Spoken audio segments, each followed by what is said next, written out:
চলো আজ তোমাদের একটা নতুন গল্প শোনাবো। আমি মৌসুমি, কলকাতারই মেয়ে, কিন্তু সেই ছোটোবেলায় একটু অল্প বয়সেই মোটামুটি বিয়ে হয়ে গেছে। তো বিয়ের পর থেকেই হাজব্যান্ডের ট্রান্সফারেবল জবের সূত্রে সেই দিল্লি বোম্বে তো দূরে থাক, বিদেশেও থাকা। তো ফার্স্ট থাকা একদম ছোট্ট বাচ্চাকে নিয়ে ইউকেতে। তো ওখানে তো জানো সবই সেলফ সার্ভিস, নিজেদের করতে হয়। তো কোনো হেল্পিং হ্যান্ড ছিল না, ইভেন হাজবেন্ডও খুব একটা হেল্প করতে পারতো না। তার এত মানে ডিউটি আওয়ার্স এত লং ছিল। তো তখন সব সামলেও বেশ গিন্নি হয়ে তন্দুরি, চিকেন, চাইনিজ, নিত্য নতুন রেসিপি বানাতাম।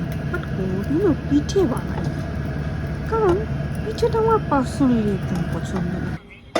আর বরকেও সেইভাবে তখন করে দিতাম না, কারণ একে তো ঠান্ডার জায়গায় এত তন্দুরি খেয়ে খেয়ে সে খুশি। বাট দেখো, এখন পিঠেতেও পারদর্শী হয়ে উঠেছি আমি, এখন পিঠে বানাতেও শিখে গেছি।